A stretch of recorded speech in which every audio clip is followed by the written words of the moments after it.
So a very special welcome, dear viewer, and thanks for tuning in to this the episode 4, the fourth episode in our Gurupad podcast. And well, first of all, apologies for last week. We were unable to have it last week, and happy that we're able to continue this week as usual. So as usual, we have our co-host Srimati Jyoti Maharaj Sharma. So happy to have her here.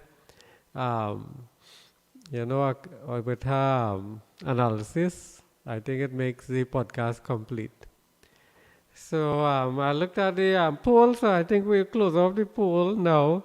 So the final results are that 82% of the respondents who responded to the poll, they wanted to have it weekly, so we will try our best to have it weekly. And of course, we'll run during the term. And, we'll take holidays when school closes and so on. And the part with the historical stories, I'd say I'll do that when end of the month together with the Indian Arrival Day. So we start those then. So we have comments here. I know viewers here. So Navin, Premchand, Rudra. So all right. So thanks for tuning in, Rudra. Happy to see comment, and the others can send in their comments now. I'll read a few comments before we start the story, because I feel like while doing the story, I don't want to interrupt. So I'll take comments at the beginning, and when we finish the story, we can have at the end, or if you have any things you want to share and so on. So I see Kendall, I remember, so she says, oh wait, I'm not putting it on the board, just excuse me. All right, so the first one was, we have Rudra. So thanks for tuning in, Rudra.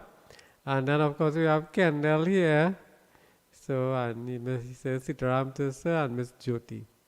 All right, so thanks very much. So we'll get right to the story, and we could save the other comments for after. So the story I chose, actually, this is one of my favorites too. So I think I try to do all my favorites, although so much of them are favorites. So this one is, I titled Bhagwan Shiv, Mata Parvati and Nandi. Okay, and just to be safe, I said I'll share a picture, so let me present here. So we have, I'm going to share a picture with you all, just so you see it. Right, so you should be able to see here. So this is Bhagwan Shiva, I think most people familiar. And then Mata Parvati there. And then we have Ganesh in this picture, but he's not in the story, but he is there. And we have, this is Nandi here, or the bull. Right? So these three of them are more in the story. So what happened is that one day, Bhagwan Shiva, he resides in Mount Kailash. So he was there in Mount Kailash with Mata Parvati and Nandi, the bull. And three of them there, and they were talking. And Mata Parvati, she wanted to find out about how people would be in these modern times, the times that we are living now. She wanted to know about the nature of the people and what people would be like. So Bhagwan Shiv now, he thought the best thing to do, saying things and so on is one thing, is to show people, firsthand. If you carry somebody and you show them something, it's always better. So what they did, so I'm going to stop sharing now. So Bhagwan Shiva, he took the form of a normal human being, a man, that's like a person you would see on the street and so on. And Mata Parvati asked to take the form of a normal lady, an everyday lady. So both of them, they look like regular people. And in Nandi, the bull, he took the form of just like a normal animal, the bull that they used to have in those times. Of course, this happened before it had too much machinery and all these vehicles and modern technology and so on. So they went down, they left Mount Kailash, and they appeared on the outskirts of a town, right? A place where people live in, a settlement. So they were a good distance away from the town. So Bhagwan Shiv said, okay, now we're going to walk towards this town, right? We're going towards the town, so and in this walk, you will find out about the nature of people. So they started to walk, along the roadway, and the Nandi, the bull with them, and in those days, no cars and so on, people used to travel the carts and so on. So as they were walking, they met an older gentleman. So the older gentleman saw them and greeted them and so on, and he said, well, young man, he said, speaking to Bhagwan Shiv, if you have that bull there, it's looking very strong and healthy and so on, instead of walking, you could sit on the back and ride, you'll take less effort, and you have that resource available to you. So Bhagwan Shiv said, okay, so he climbed and he was riding along and Mata Parvati walking along, and the older man, he went along his way too. And as they were going again, for some time, they met a group of ladies, about 4 ladies. And when the ladies saw them, well, the ladies saw them look upset, they start to look, their eyes, their forehead and thing crease up, and they're looking. And then, like, one of the ladies gathered a little courage because to talk to strangers, and men and things. Some of them just be a little shy, but some of them, like, they couldn't take it anymore because they were whispering with each other.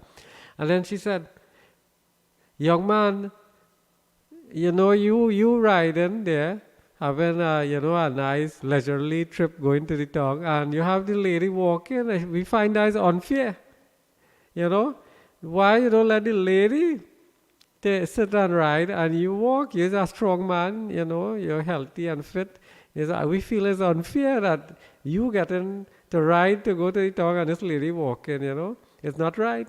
So then Bhagwan Shiv in the guise of the man said, okay, no problem, and he came down, and Mata Parvati, the foreign lady, she went on top and she started to ride, heading towards the town. And the ladies went their way, satisfied now, because the man listened to them too. And after some time going like this now, with Bhagwan Shiv walking as the ordinary man and Mata Parvati riding along, they met a group of young boys, teenagers. And the young boy said, sir, excuse me, one of the young boys. He said, that bull is quite strong, man. The bull could carry both of you. Why you walking? You climb up to, both of you sit down and ride, and you all could have a nice, relaxing trip to the town. It's not that far away again.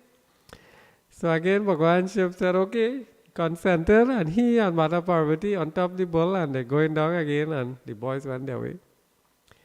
And just when they are reaching close to the village, now not too far away again, they met another group of people, and they said, these people shaking their head and grumbling and thing, and said, what kind of wicked people all is? Look at 2 other people, 2 all riding on that poor bull. The bull is really might be, that is advantage, man. That is cruelty to animals. She said, listen, it's not right. Our conscience can't bear this. Please come off this creature.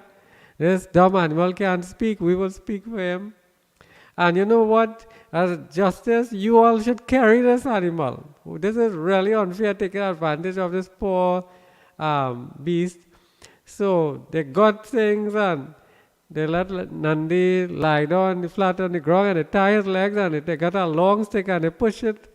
And Mata Parvati had to put one stick on her shoulder and Bhagwan Shiv in the back on his shoulder, and they're carrying the bull going into the town now. They're walking and both of them carrying Nandi, and these people feel happy now because they say, look, there was advantage in that bull, now the bull getting to be carried into the town. It's unfair. And they went. Of course, when they walked in the town, both of them carrying the Nandi. In the town, everybody in the town started to laugh at them. They said, what kind of mad people is have in this world? The bull is a healthy bull. Why you carry, you could loose up the thing and lose the feet and let the bull walk and all your walk. There's really have mad people in this world. The people in town were saying, these people, something wrong with them. And of course, that's exactly how they started, And this is the end of the story. So I'll hand over to Jyoti to give her comments. Namaste and Sitaram to everyone. I enjoyed this story a lot. I think I've heard it several times, both from my guru and from my father, when they're doing their discourse. It's a very simple and straightforward story, as always, and the message couldn't be clearer. And I think I really, the main takeaway is that you really shouldn't be concerned with what other people say or what they comment on your life, um, because at the end of the day, you might end up looking like Bhagwan Shiv and Mata Parvati carrying Nandi on your back when, logically that makes no sense. So you shouldn't be concerned with what other people say about how you live in your life, because people will talk no matter what. People always have an opinion, and once you know that once you have faith in what you are doing and you have purpose in what you are doing, you should focus on that and don't worry about anybody else. So thank you very much, Jyoti. I'll get rid of a few comments because, as I said, I'll do comments either at the end or in the beginning. So for those people now, so and thanks, Christian, for joining in. I know he wasn't feeling too well the other day, but he's good now. So I'm happy that you're able to join. And also, I think this is Aaron. I'm not sure. You'll let me know. So thanks for joining in. And we have Amrit Sharma. Well, Sita, I'm loving the story. Great. Thanks, Amrit. Happy to hear that. I hope you're feeling well too. And we have Gayatri Maharaj. Everyone seems to know what is best for others here. Well, it have helpful people in this world. And we have Kendall saying that tells me that you cannot please everybody. Oh, and we have Sapna join us too. Okay, happy to have you here, Sapna, on our podcast. So yeah, I think everybody on to the correct thing there. You see, in this world, and even online and all sorts of things, people always comment now, and thank goodness we have good people here commenting. But sometimes there are people, they comment, and you have to filter. You have to know which is the comment you can accept and which is not good. And especially if it's strangers, if you know people, well, you just should listen carefully to them, especially if it's their parents. Always listen to your parents, and the people in your family, the elders. And if there's people you don't know, listen to them too, but use your conscience. If you feel what they say not making sense, or you have any doubt, then don't be disrespectful, but you can say thank you, but you don't have to follow them. And also, if you're not sure, you could consult with your mother or father or the elders in your home. So I think we have reached to the end again. So very happy that we able to continue the podcast. Oh yes, and it was Aaron, so I was correct. So happy that you're here, Aaron. Oh, and let me see. I see Navin. Oh, thanks, Navin. Very nice story. So thanks. I too like it. And Karen here too from Mayaro. So I'm glad this story could be of help to you, Karen. So happy that so many of you joined and happy that we were able to have this podcast. So any last words from you, Jyoti, and we'll close. I think I have a comment from Amrit. He put his little 2 cents. Sorry, I didn't see it. Oh, yes, yes. You go ahead and read this one and you can close off. Oh, okay. Well, Amrit says, I think the moral of the story is that God loves all his devotees and tries to please them, but man is flawed and can find fault even in God. That is true too. That's a nice take on the story. Okay, so that brings us to the end of this week's podcast. We look forward to seeing you all next week, same time, same place. Okay, namaste, sitaram. Okay, namaste, Jai Shri Ram, everybody. Thanks for viewing again and see you all next time. Bye. So I'll end it now.